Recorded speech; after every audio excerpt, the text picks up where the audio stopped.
Salut les Anacalypsiens, bienvenue dans cette nouvelle vidéo d'Anacalypsie. Il est temps de conclure les vidéos, alors pas forcément conclure tout de suite les vidéos sur Secret Invasion parce que je ferai très certainement la semaine prochaine un bilan final de la série télé avec les bons points et les mauvais points. Bon, vous vous doutez qu'il y aura sûrement plus de mauvais points que de bons points, mais je pense que c'est pas mal de faire un petit bilan global dans la semaine qui suit. Du coup, aujourd'hui, on va juste parler de l'épisode 6 qui est dans la continuité des autres, faut le dire, hein. Le premier était excellent, le 2 c'était moins bien, le 3 encore moins bien, le 4, le 5 et le 6, c'est une catastrophe le 6. Franchement, voilà. Et puis j'ai regardé hier les vidéos sur YouTube, même, et ça m'a choqué, même Landry qui dit tout le temps du bien de Marvel, même lui il a été énervé de l'épisode 6.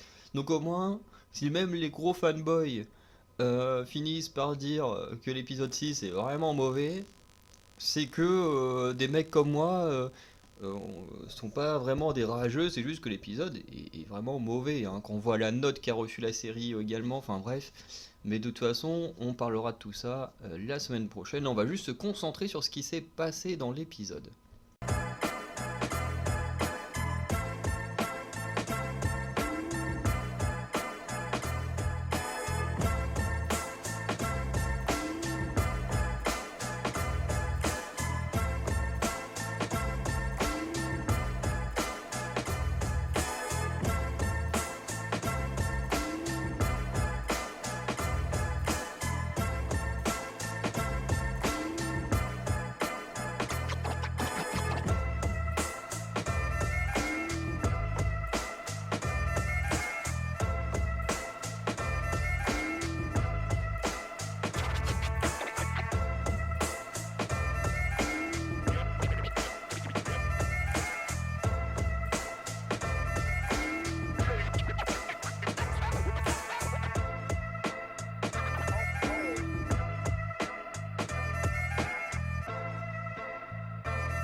Du coup, on commence avec Nick Fury qui appelle sa femme pour plus ou moins lui faire ses adieux.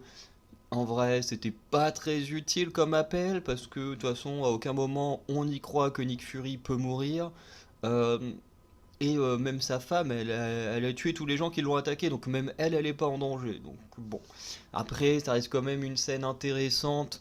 Euh, Enfin, ça aurait été intéressant si on nous avait pas déjà teasé The Marvels, où on sait que certains personnages sont encore en vie. Et on a Nick Fury qui va se servir d'un leurre pour entrer à New Skrullos. Donc voilà, il prend une voiture qui fait rouler sans être dedans, ce qui en même temps fonctionne, hein, avec la technologie techniquement qu'ils ont dans l'univers Marvel, hein, parce que ça c'est vrai que c'est une critique auquel j'avais pas pensé mais que j'ai vu dans chez d'autres youtubeurs, c'est qu'effectivement tu as une période dans l'univers Marvel où il y avait de la technologie partout, puis là d'un coup t'es dans Secret Invasion, il n'y a plus de technologie, il n'y a plus rien, tu dis ok, elle est passée où toute la technologie, parce que Thanos, hein, quand il a claqué des doigts, il a supprimé les gens, pas la technologie, enfin ok.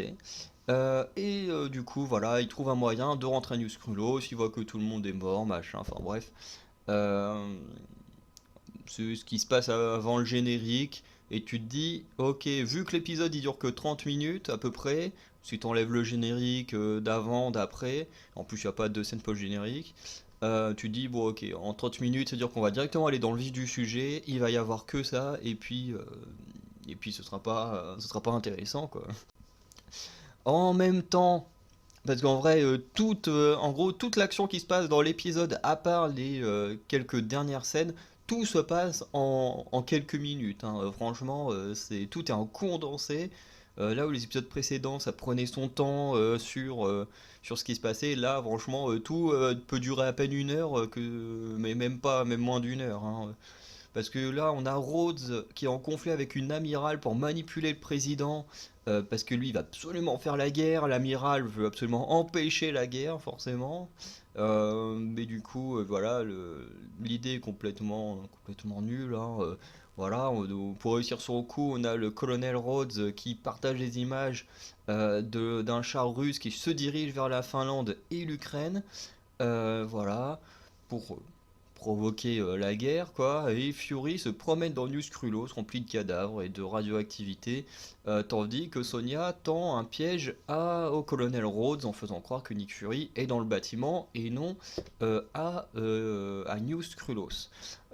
Et là, il y a un truc, encore une fois, auquel moi je n'avais pas pensé et que j'ai vu dans d'autres vidéos, c'est que ok, le lieu il est radioactif. Effectivement, nous, on s'en rend pas compte à la base parce que bah, les gens qui sont présents, ce sont des Skrulls. Comme les Skrulls, ils ont pas de problème avec ça, on s'en rend pas compte.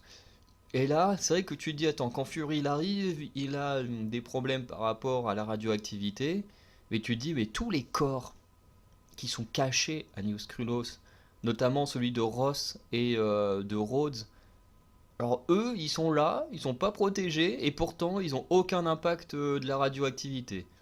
C'est Et après il y a encore des gens sur Facebook qui vont nous dire waouh, c'est la série la mieux écrite du MCU. Bah putain, je sais pas, vous avez vu que c'était la série la mieux écrite, hein. Au contraire, je trouve que c'est une des pires en termes d'écriture, hein. Je crois que même Miss Marvel avait quand même une suite logique dans son histoire qu'on retrouve même pas ici, et voilà.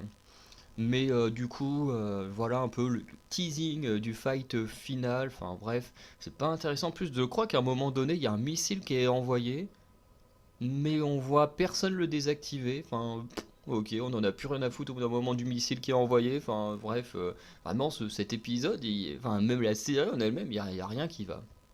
Donc après ça, on a Fury et Gravik qui se retrouvent à la machine des Super Skrulls. De son côté, Sonia va neutraliser les hommes du colonel Rhodes. Alors on se doute bien qu'elle n'est pas toute seule, parce que quand tu vois un moment qu'il y a trois mecs qui se font battre quasiment en même temps, tu dis ok, Sonia c'est sûr, elle n'est pas toute seule. Il y a quelqu'un qui est avec elle, c'est obligé. Euh, du coup, on apprend que l'apparence de Gravik est celle du premier humain qu'il a tué pour Nick Fury, et que plus il tue, plus il perd son âme. Alors ça, c'était intéressant à partir du moment où c'est Nick Fury qui est là. C'est-à-dire qu'à partir du moment où on avance et qu'on se rend compte que finalement Nick Fury c'était pas lui, c'était Gaïa en Skrull, enfin qui a pris son apparence, mais en fait le discours il fonctionne plus. Et c'est complètement débile d'avoir fait ça. Parce que le discours il est beau, parce que on pense qu'il parle à Nick Fury, on pense qu'il parle à l'homme avec qui il en veut et avec qui il veut régler ses comptes. Et là, on se dit, ouais, le discours il est beau. Mais en fait, quand tu te rends compte que finalement, bah c'est pas Nick Fury, bah en fait, tu dis, en fait, le discours il est à chier, quoi.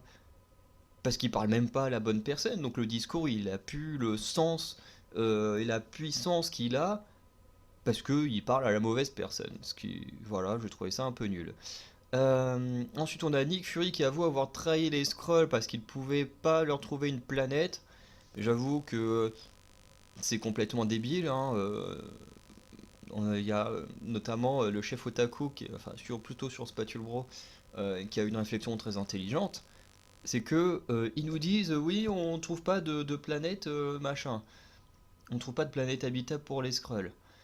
Tu dis ok, sauf que effectivement les Avengers et tout, ils sont allés sur New Titan, enfin ou sur Titan, bref là où habitait Thanos, ils ont tué Thanos.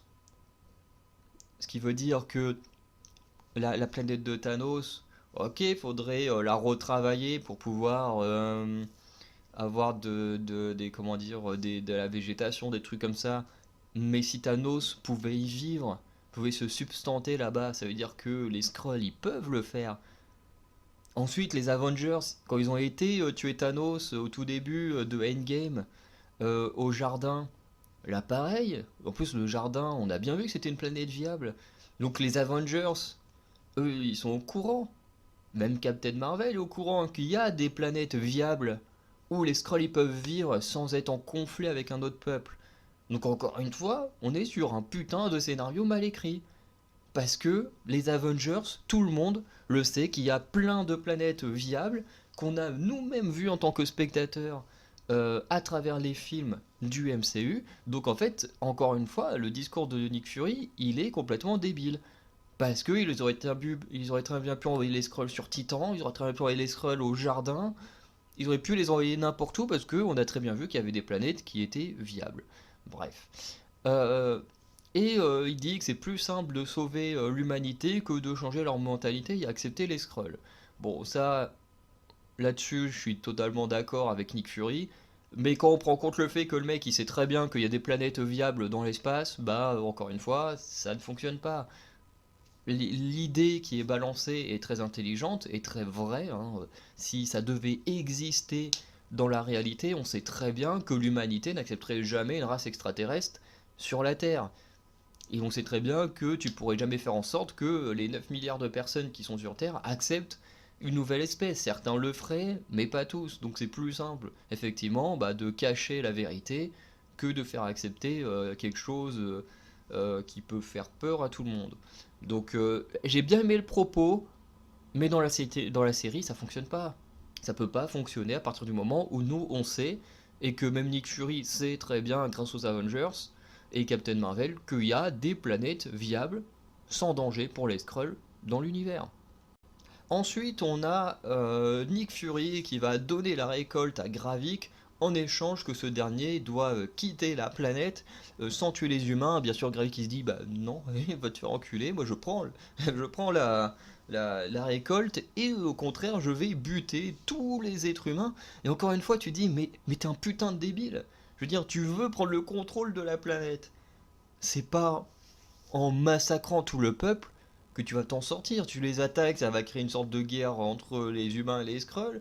En même temps, c'est ce qu'ils cherchent à faire depuis le début, sauf que du coup, tu vas toi-même anéantir ton peuple. Tu vas te retrouver sur une planète après tout seul avec personne. Il va falloir que tu fasses quoi? Que tu le rebaptises tout seul. Je veux dire, si tu gardes des humains en vie, tu peux t'en servir comme esclave. Enfin, je veux dire, le plan de Gravik a toujours été merdique. Enfin, franchement, c'est n'importe quoi. Bref, on a Gravik du coup qui va activer la machine du Super Skrull en gardant Nick Fury dedans.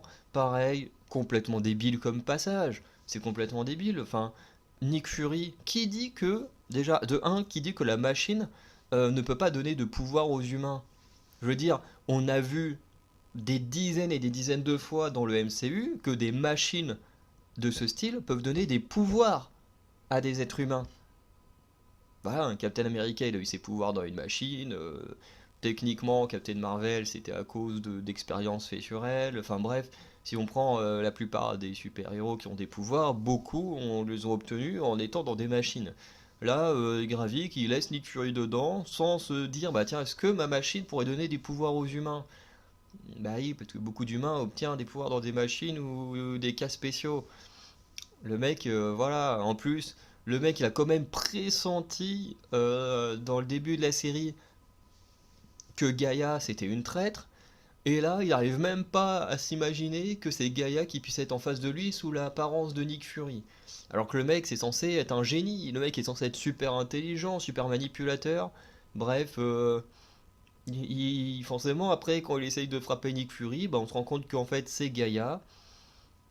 Et voilà, on n'est même pas surpris. On n'est même pas surpris parce que, en réalité, je l'ai déjà dit dans d'autres vidéos précédemment, la seule personne dans la série, parce qu'ils auraient pu ramener des personnages invités pour combattre Gravik, mais pour moi, à partir du moment où on avait vu la résurrection de Gaïa, pour moi c'était la seule qui pouvait tuer Gravik. On a bien vu que Nick Fury avec son petit flingue, il pouvait pas tuer Gravik. Donc pour moi c'était logique que Gaïa était la seule dans la série qui pouvait tuer Gravik. Donc, bah quand on a vu que c'était Gaïa à la place de Nick Fury, bah en fait c'était juste hyper logique.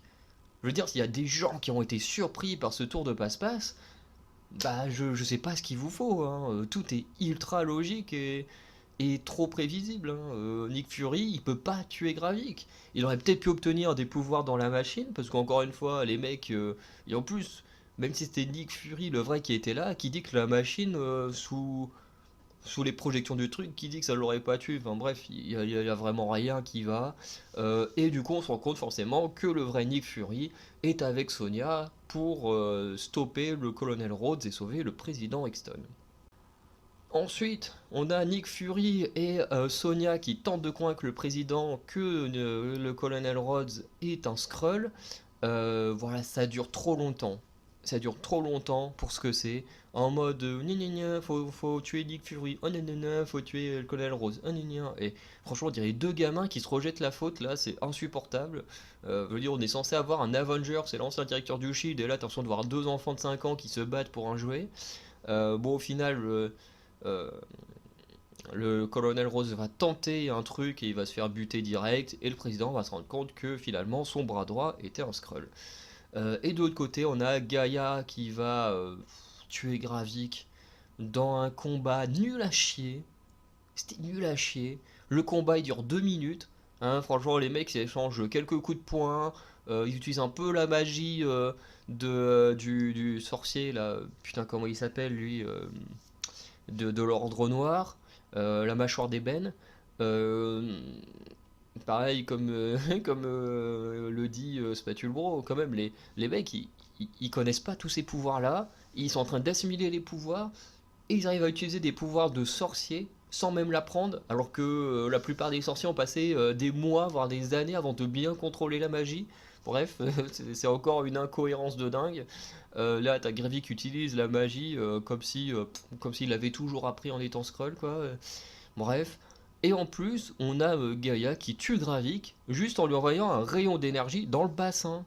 Dans le bassin, haut du bassin, quoi. Et vraiment, Gravik il meurt comme ça. Et tu te dis, quoi?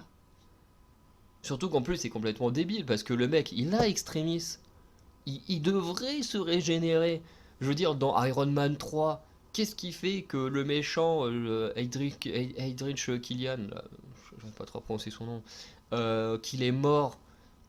C'est pas parce qu'on lui a fait un trou dans le ventre, c'est parce qu'on l'a foutu dans les armures d'Iron Man et que les armures ont explosé. Le mec il a explosé en 1000 morceaux et c'est comme ça qu'il est mort.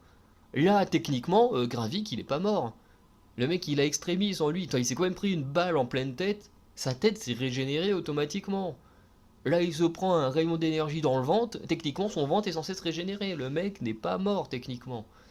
Mais bon, on est encore une fois dans la série la mieux écrite, hein, pour ce qu'on entend sur Facebook par certaines personnes, hein, donc c'est normal, hein, c'est normal, hein, le extrémiste, hein, il te soigne uniquement quand il a envie. Là, il s'est dit non, j'ai envie que Gravik ne revienne pas, ne soit pas soigné, donc on dit qu'il est mort. Bref, encore une fois, hein, des incohérences dans cette série, ça va pas. Utilisez pas des pouvoirs d'autres films si vous savez pas les utiliser, quoi. Et en plus, le combat, il était pas beau, enfin, c'est ouais, c'est vraiment à chier, quoi. Ensuite, on a le colonel Rhodes et Ross qui vont se réveiller, enfin qui vont être réveillés par Gaïa avec plein d'autres personnes, hein, qui ont eu leur place volée par les Skrulls.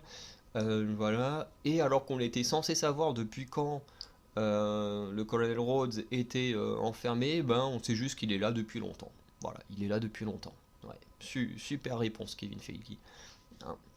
Et on a le président américain qui, dans une vidéo, annonce l'existence des Skrulls au monde entier et qu'il veut tous les buter. Ok, encore une fois. Alors, certes, on a des petites scènes plutôt sympas de tentatives d'assassinat d'humains contre des Skrulls, des humains qui tentent de tuer des Skrulls, mais du coup qui n'y arrivent pas. Enfin bref, la petite scène là, elle est sympa, mais tu te dis, le président, il est complètement débile. Il est complètement débile ou il en fait exprès? Le mec, ok, il y a eu des scrolls mauvais, des scrolls qui ont tenté de le tuer et tout ça.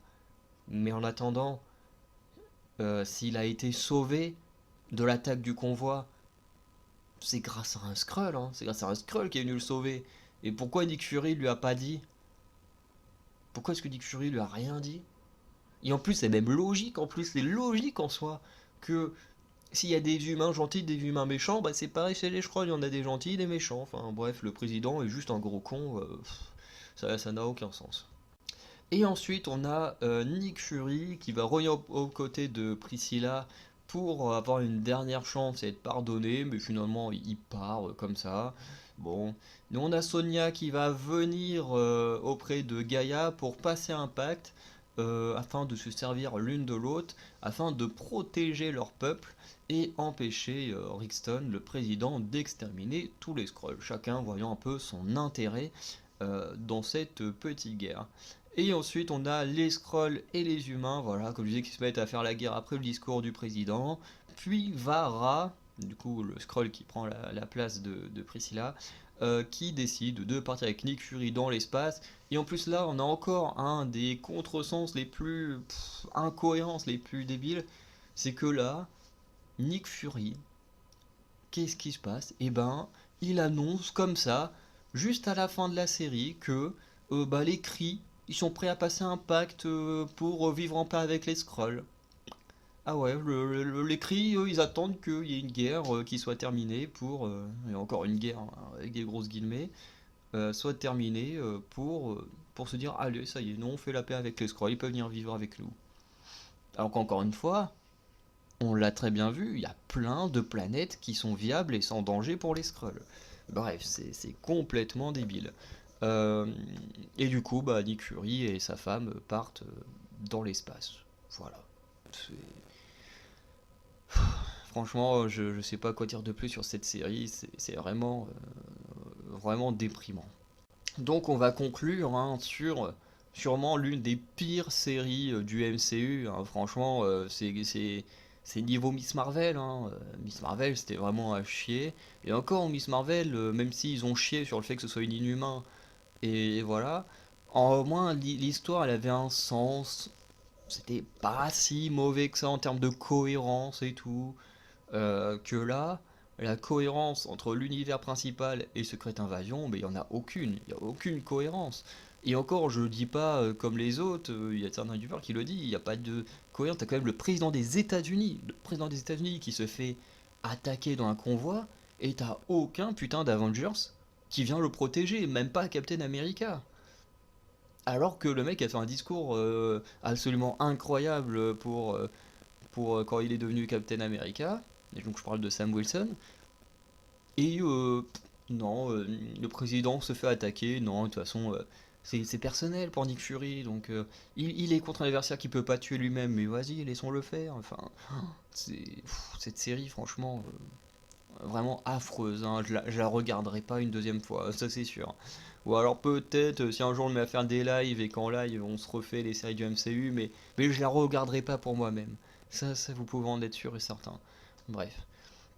En tout cas, on va arrêter la vidéo là. N'hésitez pas à me dire ce que vous avez pensé de cet épisode 6 de Secret Invasion. On fera une vidéo bilan la semaine prochaine si je l'oublie pas comme pour The Last of Us. Ou finalement je devais en faire une sur The Last of Us et j'avais oublié. Et voilà, sinon on se dit à très bientôt. Vous avez à partir de maintenant des vidéos sur Futurama qui sortira tous les mardis, je pense, comme les épisodes sortent le lundi. Donc une fois que j'aurai pris le boulot ou les cours, voilà, faudra faire les choses différemment. Et je vais peut-être aussi, il y aura One Piece à partir de fin août. Donc voilà, il y aura pas mal de petites choses qui vont venir, en tout cas côté série télé. Donc je vous souhaite une bonne journée, une bonne soirée, et je vous dis à très bientôt pour de nouvelles vidéos. Ciao.